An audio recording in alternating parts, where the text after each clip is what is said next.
So you just talked about toe down. Repeat what toe up is, or at least tell us what toe up is. Toe up starts at the toe and builds up to the calf. Now the big advantage of this is if you don't know if you're going to have enough yarn, you split your yarn in half and you start working toe up. If you see that you're not going to make it, you just take a shorter cuff and you're good to go. Okay, DPN. Double pointed needles. That's a traditional tool for making socks.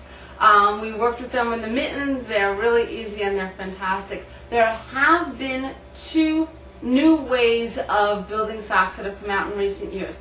One uses 2 circular needles, and the best book for learning that technique is Socks Soar on 2 circular needles. The other involves taking one... And who's the author or authoress of that book? Kat Bordy. Okay. The other method is taking one very long circular needle and twisting it into a figure 8 configuration, and that's called the magic loop. And the best resource for learning how to do that is the Magic Loop Circular Knitting Booklet. And we'll have links to getting that in the show notes, right? Yes. Okay. Now, you've told us about how to construct these particular socks, except for one big problem. People like to talk about socks, but they're afraid to do them. Why? There seems to be almost 2 mentalities. Some people jump into socks right away as a first project and they love it. And other people like myself approach socks the first time with a lot of fear. Now, why is that? I think it may be because the shaping of the sock is very odd, or it's just gotten this sort of mystique of being a very difficult project. In fact, socks are quite easy. Okay, and I hope when we show you this, we're going to make it easy, because we want you to not have that fear.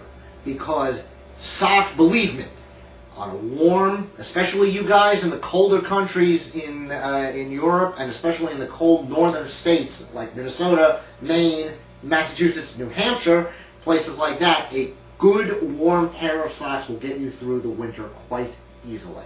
Now, you said something about SSS, and that's not the sound of a snake, is it? Is it? No. Second sock syndrome. Okay. And what that's about is people will knit one sock, right, and they will have gone through all of the wonderful tricks of the pattern, and they will have learned it all, and they will have finished a sock. And then they won't want to have to repeat the exact same project again. So you get a lot of knitters that have a sock drawer filled with mismatched socks. Okay. And one of the common ways to get around this is the day you finish the first sock, you cast on the second sock right away. A lot of people will work both socks simultaneously. Now, if you're working with 2 circular needles, or if you're working magic loop, there are ways that involve a little bit of yarn juggling to work both socks on the same needles at the same time. Generally, when you're working with double pointed needles, if you want to do 2 socks at the same time, you need 2 sets. There is a way to do 2 socks on one set of double pointed needles, but that way lies madness. What madness what madness are we talking about? Double knitting. And what you do to do 2 socks at the same time this way, you will literally be pulling one sock out of another when you're done, is you have 2 balls of yarn. You knit the first stitch with 1 ball of yarn. Okay. And then you pull that strand forward. You knit the second stitch with the other ball of yarn. You then pull that strand forward, move the first strand back, knit the next stitch.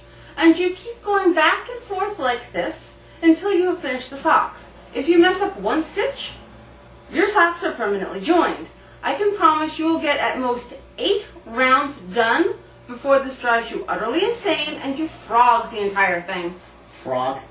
Rip it, rip it, rip it. You didn't say that. I didn't make it up either. Uh-huh. Seriously, frogging is just ripping it out, yes. Oh, boy. Okay.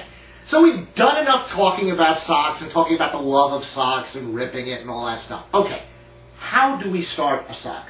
You're going to cast on 64 stitches and divide them onto 3 double pointed needles such that you have a multiple of 4 stitches on each needle. And of course, remember that technique we learned earlier about dividing by 4. Very important. Yes, we did this. This is the exact same thing we did when we started the mitten.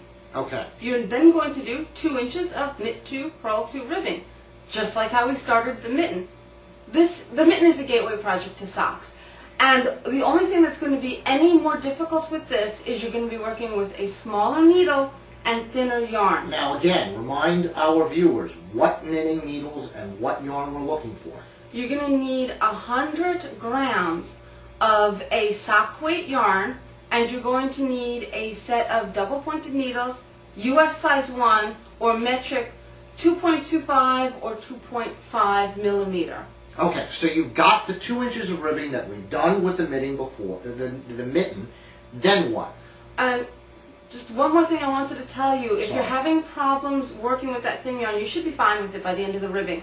But if you're having problems with that smaller size, I am going to put up an additional pattern that does the same socks with a sports weight yarn, which will be a lot easier to work with. After you finish those 2 inches of ribbing, you're going to do 5 inches of straight stockinette. That's that same knitting around and around that you did going up the fingers of the mitten. Okay, so you've got the 2 inches of ribbing. You've got the 5 inches of stockinette. Then what? Then tune in for our next episode when I show you how to do the heel flap. And we'll do that. A cliffhanger and tease. I love that. For Knitting Step by Step, I'm Jason Block. And I'm Effie Reisner. Thank you for watching.